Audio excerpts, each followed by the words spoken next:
जी हां दोस्तों, एक वायरल वीडियो ने पूरे सिस्टम को हिलाकर रख दिया और मामला इतना गंभीर बन गया कि पूरी चौकी निलंबित करनी पड़ी। लेकिन सवाल यह कि इतने बड़े खुलासे के बावजूद क्या मामला अब तक शांत हुआ है? नहीं। मैं दिखाऊंगा आपको वो सब कुछ जो सिस्टम और इंसाफ की कमियों को उजागर करता है अपनी इस रिपोर्ट के जरिए। नमस्कार, पहला मैं पंकज रौतेला, आप देख रहे हैं उत्तराखंड न्यूज। जी हां दोस्तों, ऊधम सिंह नगर के काशीपुर कोतवाली क्षेत्र के एक किसान की जिंदगी को खत्म करने की कहानी और उसके पीछे की सच्चाई क्या है। काशीपुर कोतवाली क्षेत्र के पैगा के रहने वाले किसान सुखवंत सिंह ने हल्द्वानी के एक निजी होटल में अपने जीवन लीला को खत्म कर दिया। इससे पहले एक वीडियो सोशल मीडिया पर उनका सामने आया जो उन्होंने पहले बनाया होगा, बाद में वो सबने देखा। कुछ लोगों और पुलिस पर गंभीर आरोप इस वीडियो के जरिए लगाए गए थे कि उनके साथ जमीन को लेकर 4 करोड़ रुपए की धोखाधड़ी हुई और पुलिस के पास प्रार्थना पत्र लेकर गए थे, लेकिन पुलिस द्वारा भी कोई सुनवाई नहीं की गई। पीड़ित परिवार ने सरकार से कार्रवाई के लिए बाकायदा गुहार लगाई और एक अल्टीमेटम भी दिया था, मांग की थी, जिसके बाद पुलिस प्रशासन ने घटना की गंभीरता को देखते हुए मुकदमा दर्ज किया। साथ ही पैगा चौकी को सस्पेंड करने का फैसला ले लिया गया। परिवार को 25% लगभग 1 करोड़ रुपए की धनराशि रिकवर कर सुपुर्द कर दी गई। प्रशासन की कार्रवाई के बाद पीड़ित परिवार संतुष्ट नजर आया और उसके बाद किसान सुखवंत सिंह का उनके गांव में दाह संस्कार कर दिया गया। लेकिन इंसाफ की लड़ाई यहीं खत्म नहीं होती है। ये मामला था, हमारा किसान था सुखवंत सिंह, उनकी जमीन थी यहाँ पर लगभग 5-6 एकड़। कुछ टाइम पहले इन्होंने बेची जमीन, पुश्तैनी जमीन थी। उसका जो भी पैसा था लगभग बता रहे हैं 3 करोड़ 80 लाख के करीब। वो यहाँ के जो डीलर थे उनके चक्कर में फंस गया। फंसने के बाद वो पैसा उन्होंने जब्त कर लिया और ये दर दर की ठोकरें खाता रहा। सब अधिकारियों के पास भी गया, थाना, चौकी, सब जगह पर पहुँचा, लेकिन कोई भी बातचीत इनकी नहीं हुई। उसके बाद वीडियो हम सब ने देखा ही कि किस तरीके से उसने फिर सिस्टम पर सवालियत खड़े करते हुए अपनी जान की आहुति दी। और फिर कल से ही जब यहाँ पर थे तो हम लोग सब पहुँचे परिवार के साथ। तो फैसला यही था कि जो परिवार करेगा हम उसके साथ खड़े हैं। तो इनकी मांगे थी कुछ परिवार की जो मेरे द्वारा बताई गई कि भाई इन्हें कंपनसेशन मिले, खिलाफ लोगों के जो पीड़ित हैं, जिन्होंने ये किया है, जुर्म किया है, उन लोगों के खिलाफ, अधिकारियों के खिलाफ कार्रवाई हो और इसमें जांच हो अच्छी तरीके से। तो उसमें इन्होंने नामजद मुकदमे दर्ज किए, जितने भी लोगों के नाम लिए उन्होंने। थाना कचहरी के लोगों का SO ITI और चौकी के लोग जितने भी नाम लिए उन्हें सबको सस्पेंड किया। और कुमाऊं कमिश्नर के यहाँ इन्होंने जांच दी कि वो इसमें जांच करके ये वीडियो एविडेंस को मानते हुए दोषी पाने के बाद इसमें मुकदमा दर्ज ये लोग करेंगे। बाकी लोगों के नाम मुकदमा उन्होंने दर्ज कर दिया है नाम दर्ज से। 1 करोड़ रुपए की जो मेन चीज़ थी हमारी कि भी परिवार का मुखिया चला गया, बच्चे क्या करें, सारा चीज़ तो उनकी चली गई। तो उस पर फोकस हमारा सभी का था, जिसे 1 करोड़ रुपया इन्होंने रात में पुलिस ने लगकर, ठीक है, इन्होंने जहां से भी वो जब्त करवा कर इन्हें परिवार को देने का काम किया।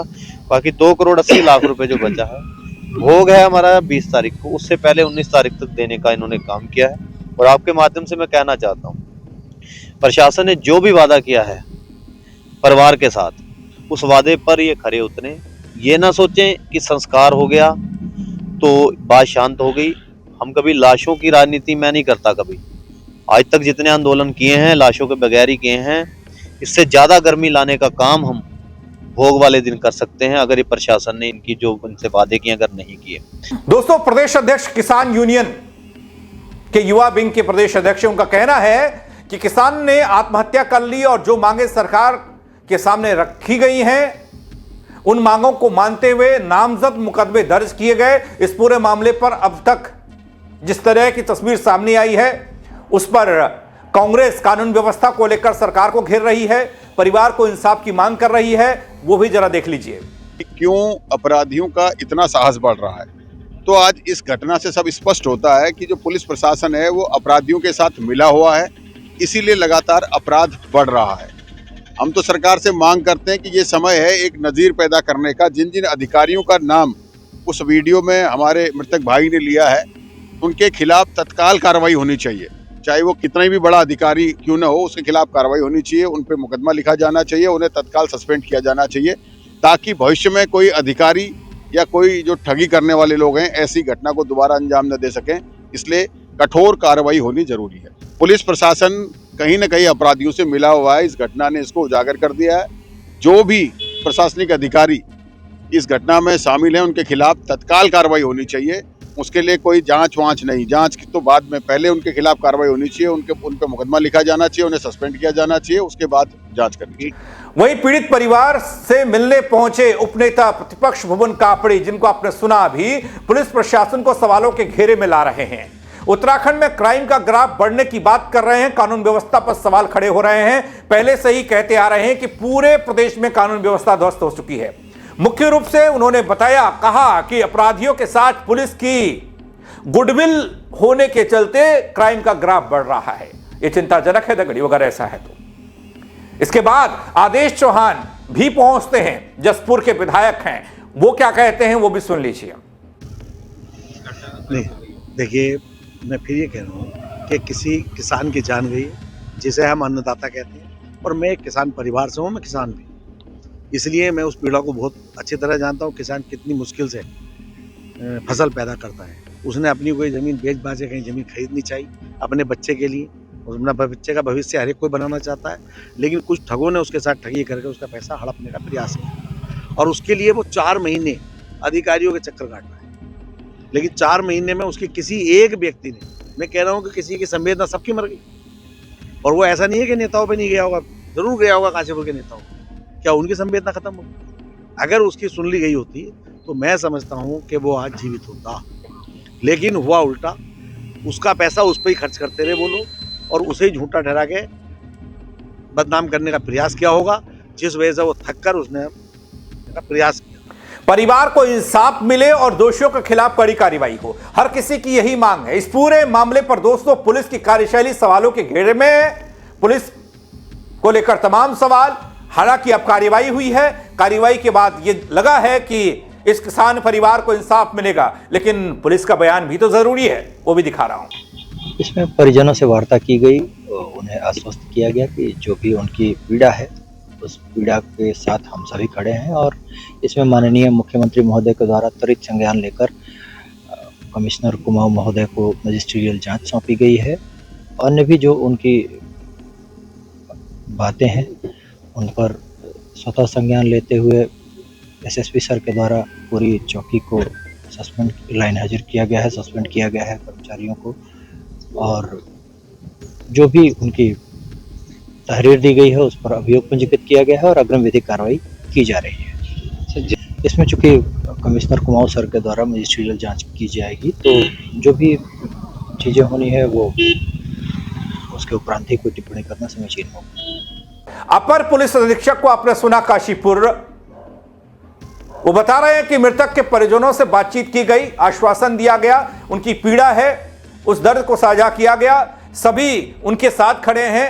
वैसे दोस्तों इस पूरे मामले को लेकर प्रदेश के मुख्यमंत्री ने तुरंत संज्ञान लेकर कुमाऊं कमिश्नर को जांच सौंपी है और संबंधित चौकी को लाइन हाजिर कर दिया गया। जैसे मैंने आपको बताया, इससे पहले मैंने एक वीडियो बनाया था इसी पर। मामला ये था कि इन्होंने अपनी 7.25 एकड़ जमीन 4 करोड़ 40 लाख की बेची थी, जो जिंदगी भर की पूंजी बेच के इन्होंने डीलरों ने ज़मीन दिखाई, जो कि उस ज़मीन में इन्हों के साथ धोखाधड़ी हो गई।